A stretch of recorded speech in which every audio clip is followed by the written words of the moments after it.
Barangkali Gunung Merapi yang sudah mulai aktif itu mulai meredup lagi. Adem lagi. Ada hubungan itu, ada hubungan. Sangat besar hubungannya.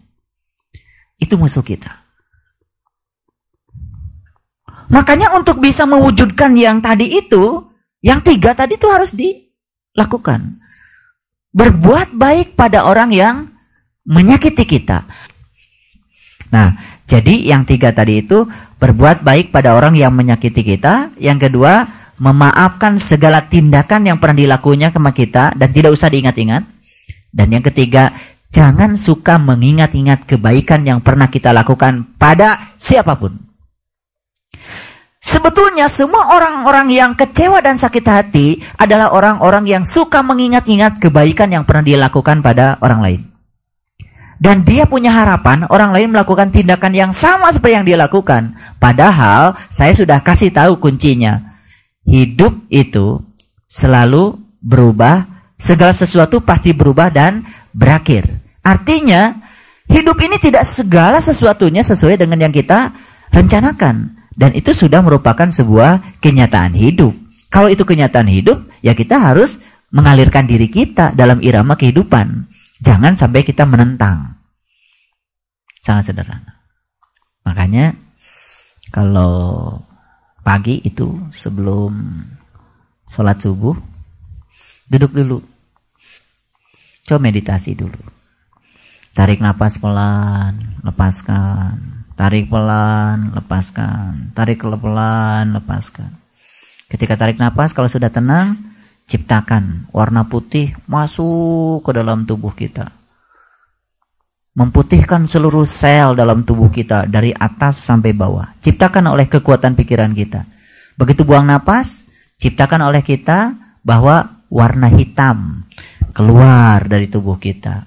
Warna hitam itu keluar dari seluruh sel dalam tubuh kita. Lakukan berulang-ulang. Terus lakukan berulang-ulang. Paling tidak 7 kali melakukannya. Setelah itu ganti nanti dengan warna yang lain. Ganti warna bening masuk. Membuat sel dalam tubuh kita bening semua. Itu adalah proses-proses yang sederhana tapi sangat luar biasa. Ya. Sehat masuk ke dalam tubuh kita. Sakit keluar di tubuh kita. Bisa diganti-ganti itu. Bisa diganti-ganti. Kelimpahan materi masuk ke tubuh kita. Kemiskinan keluar tubuh kita. Gitu. Kehidupan yang serba mudah dan penuh berkah masuk ke dalam tubuh kita. Yang susah dan penuh perjuangan keluar tubuh kita. Itu bisa diganti-ganti itu meditasi. Dan itu semua menggunakan kekuatan pikiran. Itu sangat luar biasa. Sangat sederhana, sangat sederhana. Ya, itu bisa dilakukan.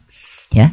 Jadi kesimpulannya mulai malam ini ya, bismillah, saya tidak akan berkata lagi dan tidak akan bertindak lagi. Tidak akan berprinsip lagi kalau saya begini karena kamu begitu. Kesel habis SMS saya nggak dibalas-balas.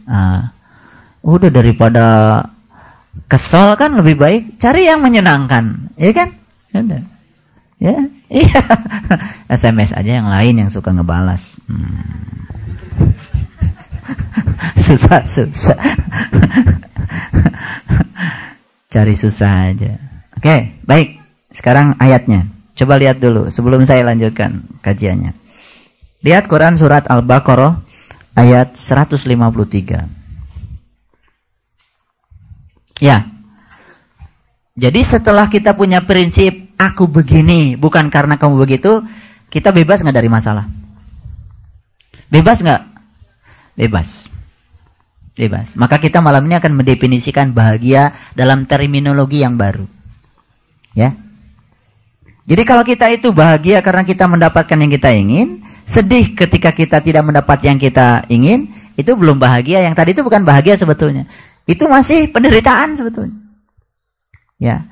Tapi ketika kita sudah membebaskan diri dari bahagia yang tadi dengan kesedihan yang tadi, itulah bahagia yang baru. Dan untuk pembebasan itu berarti kita harus mengalami dua-duanya secara terus-menerus sampai suatu saat kita menjadi tidak lagi merasakan hal yang semacam itu. Makanya di dalam kehidupan pasti kita akan diberikan ya peristiwa-peristiwa yang berulang-ulang untuk membuat kita menjadi imun terhadap bahagia yang semu tadi itu, sehingga sampai pada bahagia yang sesungguhnya. Nah, bahagia yang sesungguhnya itu ketika kita sudah bisa menjadi diri kita sendiri, berdamai dengan diri sendiri, sudah bisa memaafkan diri sendiri, dan diri kita menjadi guru bagi kita sendiri. Ada statement dari orang-orang tasawuf yang mengatakan, jadikanlah seluruh orang yang bertemu dengan kamu sebagai guru. Betul? Tapi jauh lebih dahsyat lagi kalau kita sudah menjadikan diri kita sebagai guru bagi diri kita sendiri. Lebih dahsyat. Kita menjadi guru bagi kita sendiri. Artinya kita berdialog dengan diri kita lebih banyak daripada kita memaksa orang lain agar menemani kita berdialog dan curhat. Karena itu kemudian tidak ada solusinya. Karena semua itu solusi sudah ada di dalam diri kita. Ilmu apapun semuanya sudah ada dalam diri kita. Dibahasakan dalam bahasa yang lebih sederhana dan mudah untuk dilakukan. Jadi sebetulnya melakukannya gampang. Daripada kita mencari definisi sabar yang susah-susah dan tidak ada definisinya, ya sudah saja mengambil sebuah pilihan kecil tapi sudah masuk pada zona sabar. Nah, pilihan kecilnya adalah saya begini bukan karena kamu begitu. Ya, jadi orang yang menggerutu itu karena apa? Kesal kan? Nah, biasanya kesal itu ya dibuat oleh kita. Kita mengizinkan diri kita kesal. Ya kan? Padahal sebetulnya kita tidak usah memikirkan yang di luar diri kita. Kuncinya apa tadi? Tutup saja telinga kita, jangan berupaya menutup mulut orang lain. Gitu.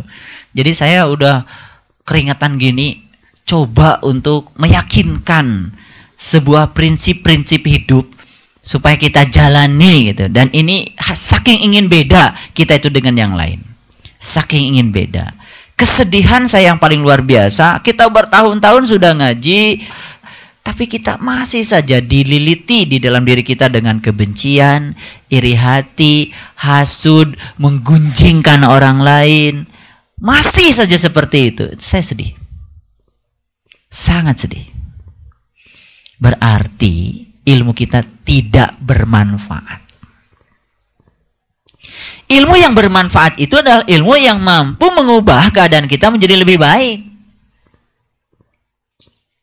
Bukan, mohon maaf ya.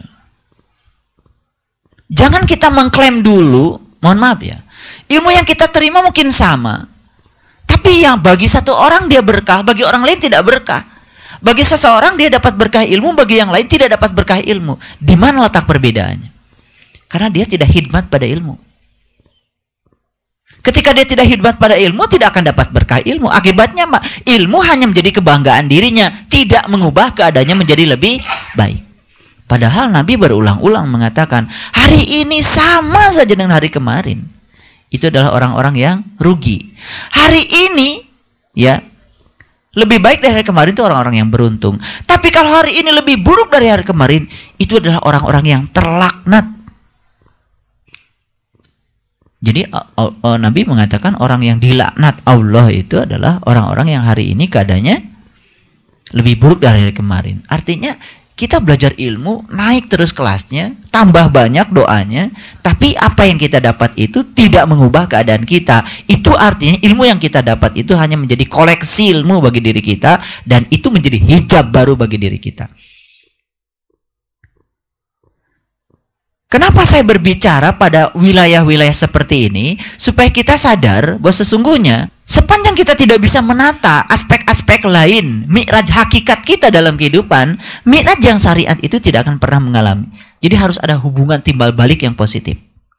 Dan itu baru dua-duanya secara simultan akan membuat seseorang itu mampu membebaskan dirinya dari kungkungan ketidakbebasan. Makanya di dalam Al-Quran dikatakan, tidaklah engkau mencoba jalan mendaki. Ya, apa itu jalan mendaki? Membebaskan diri dari perbudakan. Itu bahasa Quran.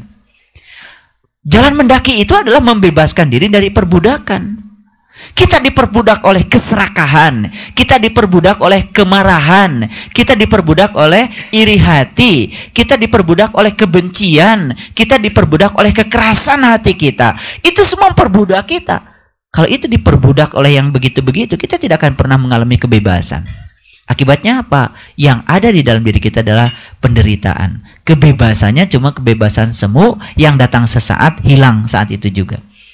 Dan itu bukan kebahagiaan. Jadi sebetulnya kebahagiaan yang sejati itu bersifat kekal. Artinya kita bisa menjalani hidup apa adanya, ya, menikmati hidup apa adanya, ya, tanpa kita menyalahkan pada yang di luar diri kita.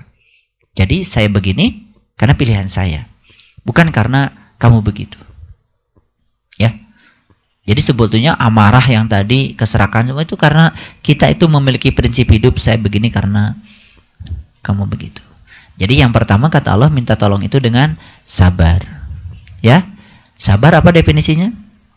Saya begini bukan karena kamu begitu. Nah, gitu. Jangan dihafalkan. Nggak usah dihafalkan. Jadi begitu mau marah, nggak jadi, gitu kan? Begitu mau kesel, nggak jadi. Mau sakit hati, nggak jadi. Mau sedih, nggak jadi. Karena kita telah mengambil tanggung jawab oleh diri kita sendiri. Saksikan oleh ibu bapak omongan saya. Saksikan. Malam ini juga saksikan. Setelah ini dan besok, rasakan peningkatan kualitas diri. Itu akan terasa. Akan ada peningkatan kualitas diri. Ya, dan kita akan sering melaporkan. Nah, itu yang disebut dengan tausiah itu, saling memperhatikan, ya, saling melaporkan. Jadi selesai pengajian itu kita sudah mulai bisa merasakan lah, ya, sedikit-sedikit latihan-latihan kecil seperti ini. Inilah yang disebut dengan latihan meditasi pada tingkat yang sangat luar biasa, praktis. Dan jika perlu kita saling mengingatkan, ya, ketika misalkan teman kita terjebak dalam sebuah kesedihan yang mendalam, kemudian ketika teman kita terjebak dalam sebuah situasi yang sangat tidak nyaman, ya diingatkan, ya, bahwa kita punya tanggung jawab atas diri kita, diingatkan. Sehingga dari saat ke saat itu kita mengalami peningkatan kedewasaan spiritual yang sangat luar biasa. Setuju? Setuju. Tidak ada kesal, tidak ada marah, tidak ada kebencian, tidak ada iri hati, tidak ada sedih. Ya kan? Oke. Orang lain beli TV, udah seneng aja ikut nonton. Ya. Hah, ikut seneng harusnya. Sedih. Ya Allah, subhanallah. Ya. Yang kedua, minta tolong kepada Allah itu dengan sholat. Tolong perhatikan. Bukan sholat 5 waktu. Standar itu. Sholat secara umum. Sholat secara universal. Kenapa? Kenapa di sini Allah meletakkan sabar dan sholat? Sholat itu dari kata waslat. Waslat itu artinya melekat. Makanya di dalam Quran dikatakan ciri orang yang beriman itu alladzina hum fi sholatihim daimun. Orang yang sholatnya itu daim. Proses pelekatan diri dengan Allah tidak hanya dibatasi oleh 5 waktu. Yang satu waktunya cuma sekitar 10-15 menit. Bukan itu. Tapi proses pelekatan yang terjadi secara terus-menerus sehingga dia merasa cukup dengan Allah. Perasaan cukup dengan Allah itulah sesungguhnya perwujudan dari pertolongan Allah yang sesungguhnya. Jadi pertolongan Allah itu mewujud di dalam diri kita itu ada wujudnya. Ya, perwujudan dari pertolongan Allah pada diri kita yang paling utama adalah ketika Allah hadir di dalam diri kita dan kita merasakan kehadirannya. Nah, perasaan Allah hadir pada diri kita itu yang akan mengontrol seluruh aspek kehidupan kita sehingga pandangan hidup kita menjadi benar, pikiran kita pun menjadi benar, dan kita pun hanya senang mendengar yang benar-benar saja, dan kemudian kita pun latihan berkata yang benar, dan otomatis kita pun melatih diri kita untuk selalu bertindak benar. Sebutnya tindakan benar, kata-kata benar, ya, telinga kita mendengar yang benar, melihat yang benar, kemudian kita melakukan yang benar, itu berawal dari pandangan hidup yang benar. Ketika seseorang belum memiliki pandangan hidup yang jelas tentang kehidupannya, tidak akan benar. Sebenarnya semua perilaku kita itu tergantung pada kekuatan kita untuk memiliki visi yang jelas di dalam memandang kehidupan. Kan beda kalau orang yang visioner itu kan dia tidak berorientasi sempit ya, hanya untuk kesenangan duniawi. Tapi dia bagaimana menjadikan dirinya bermanfaat bagi orang lain. Kalau orang yang tidak visioner, dia makan ya sudah, setelah makan kenyang dan enak. Tapi orang yang visioner, dia makan tuh dia pikirkan, buat apa saya makan, berapa banyak saya makan, apa yang harus saya makan, dan setelah saya makan, saya mau melakukan tindakan apa. Jadi jelas, dia makan itu memiliki orientasi yang jelas. Gitu. Itu orang-orang yang terpilih, orang-orang yang lebih khusus. Baik, kita teruskan. Jadi orang-orang yang beriman itu minta tolongnya dengan dua cara, sabar dan sholat. Siapa yang menolong ketika kita sabar dan sholat? Sebetulnya ketika kita sabar, kita sedang menolong diri kita sendiri. Ketika kita tidak marah, sedang menolong siapa? Menolong diri kita. Karena ketika kita stop marah, naik kesadaran kita. Begitu kita tidak jadi marah, yang terjadi apa? Marah itu sebetulnya tidak enak. Tidak enak yang marah, tidak enak yang dimarahi. Dua-duanya tidak enak. Coba orang marah, ya napasnya ngos-ngosan, gitu kan? Udah jantungnya nggak karu-karuan, ya kan? Ya terlalu banyak sebetulnya risiko yang harus dia tanggung dengan marahnya. Belum lagi dia mukul-mukul, ya kan? Oh terlalu banyak risikonya. Jadi tindakan marah itu risikonya terlalu banyak, terlalu riskan. Oleh karena itu ketika dia menjadi tidak marah, yang harusnya dia marah, sebenarnya dia telah menolong dirinya sendiri. Jadi sangat logik kalau sabar ini dijadikan sebagai upaya untuk minta tolong.